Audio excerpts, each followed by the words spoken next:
Армысыздар, құрметті қазақстандықтар, құрметті 4 Власинфо көрермендері.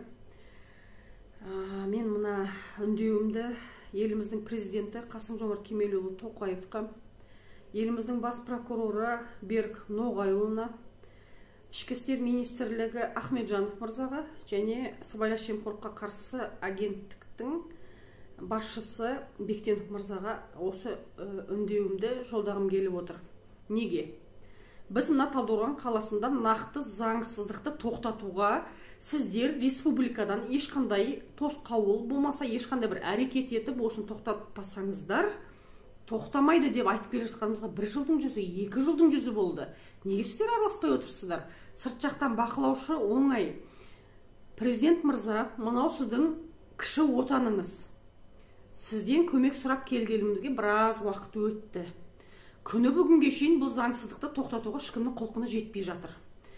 Заңсыз пәтерлерді берген адамдарды жазаламай жатыр.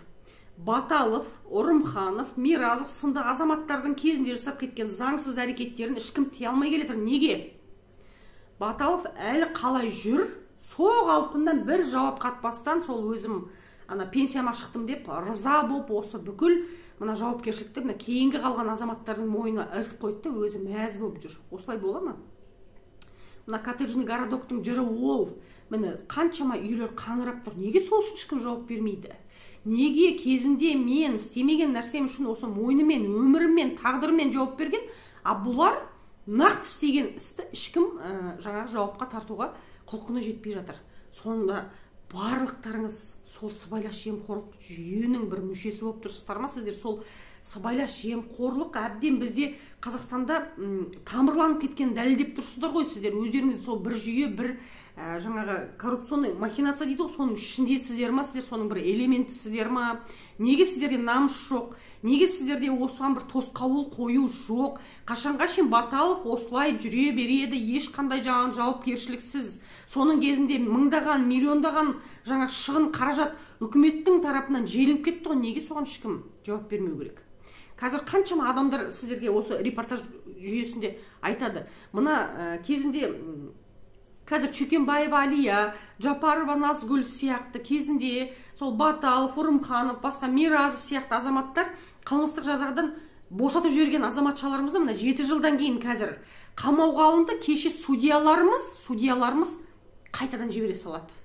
Сондай біз сатқын, нағыз надан, нағыз сыбайлас жемқорлыққа батып кеткен мемлекеттің осы бір ең сондай ластанған қала мен облыс болып қалып жатырмыз ба? Неге бізде намыс жоқ? Неге бізде тоқтау жоқ? Осыған әй дейтін әже, қой дейтін қожа неге жоқ? Сіздер неге әпкеме жездем сай сасыған етке бұрсыған май болып отырсыздар? Осыны қашан тоқтатасыздар? Соны маған айтыңыздаршы. Осыған бір тосқауыл болатын бірде-бір азамат жоқ па үкімет басында? Мына заңсыз пәтерлер осылай болыпты ғой. Бірде-бір коттедж қалашығының ақшасы желіп кетіпті ғой деп неге халыққа жандарыңыз ашымайды? Неге кешке шейін Балқаш қызы Дина сұмырай бола беру керек Жетісу облысында? Мен айтты екен деп, мына кешеден бері мына прокуратура, Ашиевтің қызметкерлері ма, мына КМ-нің қызметкерлері ма, мына 6 қаңтарда былтыр қаңтар оқиғасында қаза тапқан азаматтарға ас берді деп, міне күні бүгінге шейін артымнан заңсыз неге жүресіздер? Неге менің телефоным тыңдалады күні бүгінге шейін? Неге менің артымнан сіздер қалмай жүрсіздер? Сіздерге жалпы не керек? Сіздер неге адамды таза провокацияға өздеріңіз итермелейсіздер? Неге бұл мемлекет естуші мемлекет бола алмай жатыр? Неге біз жаңа Қазақстанды өзіміз бастап көшін ілгері жүргізе алмай жатырмыз? Неліктен? Президентті тыңдайтын құлақ жоқ па? Болмаса президент дұрыс айтпай жатыр ма? Президенттің осы Қазақстан халқына күші жетпей жатыр ма? Жалпы осыны біз түсінуіміз керек. Президент көш бастап айтқан дүниесі дұрыс па, болмаса бұрыс па? Неге жер-жерге әрбір әкім өзінің сол президенттің жаңа тапсырмасын толыққанды орындаса, осындай дүниенің бәрі тоқтайтын уақыт болды ғой енді? Неге ары қарай бұл нәрсе жалғасып жатыр? Неге бұл нәрсеге тоқтау жоқ? Неге қылмыстық істі аяғына шейін жеткізе алмай жатырсыздар? Соны айтыңыздаршы маған. Неге ана 2 әйелді тергеу изоляторынан жібере салдыңыздар? Қанша тұрады солардың бастары? 100 адамдардың ақшасын жымқырғанын дәлелдесе, неге жібере салып жатсыздар сіздер далаға? Кезінде менің 9 айлық балам менсіз қалып бара жатқан кезде сонда жаңағы ешқандай заң жұмыс жасамап еді. Қазір соларға неге заң күшейіп қалған? Сонда олармен менің айырмашылығым неге? Жер мен көк болып тұр. Неге заң қисық? Неге заң ақша бергендердің қолында кетіп жатыр? Неге судьяларымыз сатулы? Осыған кім жауап береді? Президент мырза, осы Жетісу облысында сатылып кететін, сатылатын судьялар, полиция қызметкерлері, осы прокуратура қызметкері заңсыз аңдуды, тыңдауды қойсыншы. Осы дүниені сізден мен аманат қылып сұраймын, мынау деген болмайтын дүние. Шындықты айтқан үшін шырылдап бізді неменеге кеш-кеше қудалай береді. Ашиевтің пәтерін сұрады деп, немене прокуратураның қызметкерлері менің артымнан жүр?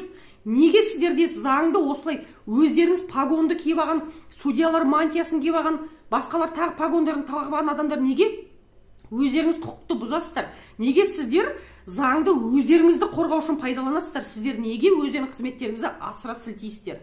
Президент мырза, осыған тоқтау болыңыз, мен сізден өтінемін. Болмаса, менің ісімде зардап шеккен жүздеген адамдарды мен газельге мінгізіп алып, Ақорданың алдына баруға дайынмын. Егерде осыған тосқауыл болмаса, ешқандай тоқтау жоқ. Мына прокуратура өзі білгенін істеп жүр, полиция өзі білгенін істеп жүр, антикор өзін білгенін істеп жүр, КМБ өзін білгенін істеп жүр. Заң қайда? Заң қайда? Мен Талдықорған қалалық заң кеңесінің адвокаты Мукашева Рухия Найманхановна. Мен осы интервьюімде айтайын деп, назар аударайын деп отырған мәселем, біздің қалада ғана емес шығар, басқа жерлерде де біздің қалада әйтеуір көп орын алған, мемлекеттік қордан пәтер алу үшін кезекке тұрған адамдардың кезекке тұрмаса да заң тәртібін бұзып, жаңа арада жүрген делдалдар арқылы пәтер алып береміз деп ақша жинап, кейіннен ондаған жүздеген қылмыстық істер қозғалып, біреу заңды, біреу заңсыз қылмыстық жауапқа тартылып жатқан фактілеріне тиісті органдардың назарын аудару қажет деп санаймын. Өйткені ол жөнінде жаңа сотта да айтылады, ол жөнінде жаңа екінші сатыдағы сотқа да, жоғарғы сотта да жаңағындай заң жүзінде шағымдар түсіріледі. Алайда бірінші сатыда қалай шешім қабылданады, солай ол шешімдер өзгеріссіз қалдырылады, жаңағы заңсыз үкімдер. Ал ол заңсыз үкімдер жаңағы сотқа дейінгі тергеу орнының заңсыз айыптау актілерінің негізінде, мен қателеспеймін, егер нүкте өтіріне шейін сол көшіріліп айыптау жаңағы үкіміне көшіріліп жазылады. Оны мен бос айтып отырған жоқпын, өзім айтқан сөздерімді мен дәлелдей аламын. Бұл жерде осындай делдалдық әрекеттерменен айналысып жүрген адамдардың кесірінен көптеген адамдар өздерінің жаңағы басындағы үйлерін сатып, немесе несие алып банктен көп шығынға ұшырап жатады. Оның барлығының негізгі себептерінің бірі осындай делдалдар жауапқа тартылмай қалады. Мысалға, осы жақын арада болған осы жазда үкім шықты, Құрмашұл адамға қатысты. Ол үкімде заңсыз шығарылған үкім. Бұл жерде жаңағы осы қаладағы көп адамдар біледі, Мыңбаева, Қылышбаева деген адамдар Евразия дүкенінде бутикте отырып алып, сол жерден әртүрлі хабарлар таратып, өздерінің жаңа заңсыз жолмен лауазым иелеріне ақша беру арқылы мемлекеттік қордан жаңа пәтер алу үшін тұрған кезектерін жылжытып, тіпті кезекте тұрмаса да басқа жолменен пәтер алып беретін мүмкіндіктер барлығын хабарлап, бірнеше адамдардан ақша алып, тақыр жерге отырғызып кеткен. Сонда мысалы Мыңбаеваның айтатыны, 10 күннің ішінде шығарып берем, немесе мысалы желтоқсан оқиғасына қарсы, мейрамға қарсы пәтерлер бергелі жатыр деп алдап, сонымен бірнеше ай бойы созып, ақшаны жоқ қылып, содан кейін жаңағы адамдар арыздануға тура келіп отыр. Оны жаңағыда осы Мыңбаева мен Қылышбаева қатысты 2015 жылы оларды облыстық жаңа сыбайлас жемқорлыққа қарсы департамент қызметкерлері сонда 2,5 миллион теңгені жаңа жетім бала ретінде кезекте тұрған қыздан алып жатқан ерлерінен жаңағы ұстаған. Алайда олар жетім қыздың фамилиясы Айнагулова Жұлдыз деген қызға жаңа кезегінде жылжытып пәтер алып береміз деп ақша алған жерлерінен ұсталып, бірақ та ол қылмыстық іс кім жаңа Мыңбаева мен Қылышбаева қатысты заңсыз жаңағы ешқандай шешім қабылданбай, ол қылмыстық істің құжаттары Құрмашұлына қатысты басқа оған қатысы жоқ адамға қылмыстық ісіне тігіліп жаңағы сотқа жолданған. Енді біз мен өзім адвокат ретінде бірнеше рет жаңағы сол сыбайлас жемқорлыққа қарсы департаментке, қаланың прокурорының атына, облыстың прокурорының атына бірнеше рет хат жаздым. Неге ол қылмыстық іс бойынша Мыңбаева, Қылышбаева жауапкершілігі шешілмей қалды деп.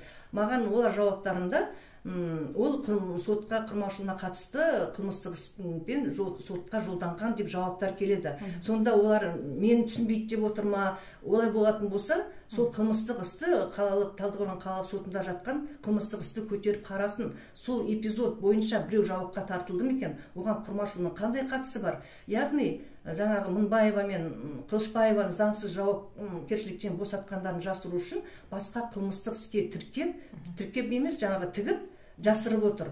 Ол мысалға ол үшін лауазым иелері жауап беру керек. Оны ешқайсының жаңағы не прокурордың, не соттың оны тексеруге, және шындыққа жетуге ешқайсының құлқы болмай отыр. Сондықтан мінекей осы делдал адамдар жауапкершіліктен босап кетіп отырғандықтан бұл қылмыс ешқашанда жаңағы бітпейді. Сотқа дейінгі тергеу кезінде оның себебін ешкім ашпайды, ол туралы ешкім ұсыныс енгізбейді. Сотта да мысалы жеке қаулы шығару туралы қанша мен өтініш хат тапсырдым, ол да орындалмай қалды. Сондықтан бұндай қылмыстар ешқашан аяқталмай жалғаса береді. Және де бір айта кететінім, осы қылмыстық іс бірінші сатыдағы сотта қаралғанда, екінші сатыдағы сотта қаралған кезде жаңағы осы жәбірленуші сымақ болып танылған Мыңбаева, Қылышбаева және басқалары өздері жауаптарында жаңағы қандай пәтерлер заңсыз берілгені туралы айтты. Мен сол пәтерлердің жаңағы мекен жайларын көрсетіп, қаланың әкімінің атына жаңағы сауал жолдаған едім. Жаңағы сотта да өтініш хаттар түсірдім, жеке қаулы шығарып, жаңағы прокуратура органдарына тексеру үшін жолдау туралы. Алайда қаланың әкімінен де жауап болған жоқ. Жаңағы бірінші сатыдағы сотта да, апелляциялық сатыдағы сотта да менің ол өтініш хатымды қарамай қанағаттандырусыз жауапсыз қалдырды. Сондықтан мен қазір осы журналистердің көмегіменен Жетісу облысының прокурорына және Алматы облысының әкімдігіне жаңа сұрағым келіп отыр, осы фактілерді тексеріп, егер шынымен де сіздер осындай қылмыстарға жаңа тосқауыл қойғыларыңыз келсе, шындықты ашқыларыңыз келсе, ең құрмағанда осы фактілерді тексеріп, маған заңды жауап берулеріңізді сұраймын.